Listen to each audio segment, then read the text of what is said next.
بسم اللہ والصلاۃ والسلام علی رسول اللہ۔ سامعین و ناظرین، اللہ کے قرآن کی تلاوت کرنے والے پر اللہ رب العالمین ظاہری باطنی برکتوں اور رحمتوں کا نزول فرماتے ہیں۔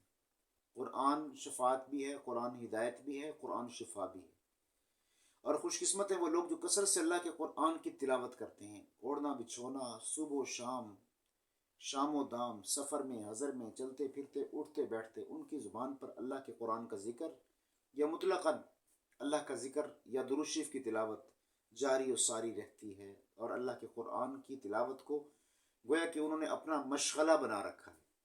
قرآن کی تلاوت کرنے والے کے بہت سے فضائل ہیں، اور آپ جانتے ہیں حدیث پاک میں آتا ہے، پیارے آقا علیہ السلام نے فرمایا کہ اللہ کا قرآن دن قیامت کے شفاعت و سفارش کرے گا۔ اللہ رب العالمین قرآن کی شفاعت کو نیک بندوں کے حق میں قبول و منظور بھی فرمائیں گے۔ آئیے آج کی اس مختصر سی ویڈیو میں ہم ایسے خوش قسمت انسان کا ذکر خیر کرتے ہیں کہ عالم رویا میں جس کے لبوں پر، جس کے ہونٹوں پر پیارے آقا علیہ الصلوۃ والسلام نے خود بنفس نفیس بوسہ دیا، اور وہ خوش قسمت انسان ہیں کہ جب بھی وہ کلام کرتے تھے یا بات کرتے تھے تو ان کی زبان سے بھی، ان کے منہ سے بھی اور ہونٹوں کے درمیان سے بھی ایسی خوشبو نکلتی تھی کہ اس قسم کی خوشبو کسی نے نہیں دیکھی نہ سونگھی، نہ اس قسم کی خوشبو کی مثال کوئی دے سکتا ہے۔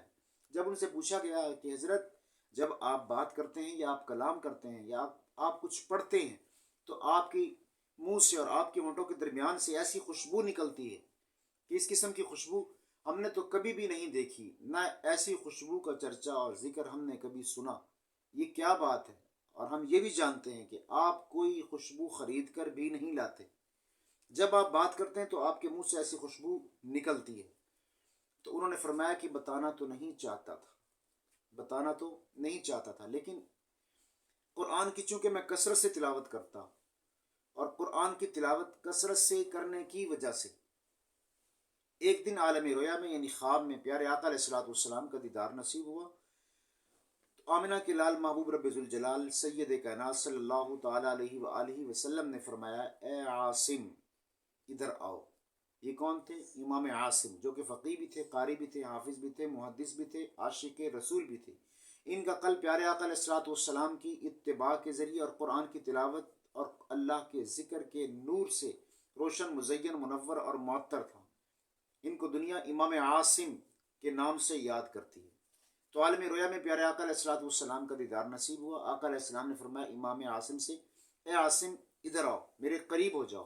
امام عاصم فرماتے ہیں میں پیارے آقا علیہ الصلوۃ والسلام کی کچھ قریب ہوا تو پیارے آقا علیہ الصلوۃ والسلام نے فرمایا کہ عاصم، تم کثرت سے اللہ کے قرآن کی تلاوت کرتے ہو، لہٰذا میں تمہارے ہونٹوں پر، لبوں پر بوسہ دیتا ہوں اور چومتا ہوں۔ گویا کہ پیارے آقا علیہ الصلوۃ والسلام نے بنفس نفیس امام عاصم کے لبوں پر، ہونٹوں پر بوسہ دیا اور چوم لیا۔ امام عاصم فرماتے ہیں کہ اس دن سے آج دن تک جب بھی میں بات کرتا ہوں یا کلام کرتا ہوں یا کوئی بھی گفتگو کرتا ہوں یا کچھ بھی پڑھتا ہوں، قرآن کی تلاوت کروں یا ذکر یا درود شریف کی تلاوت کروں یا کچھ بھی بات کہوں، تو میرے ہونٹوں کے درمیان سے وہ خوشبو نکلتی ہے۔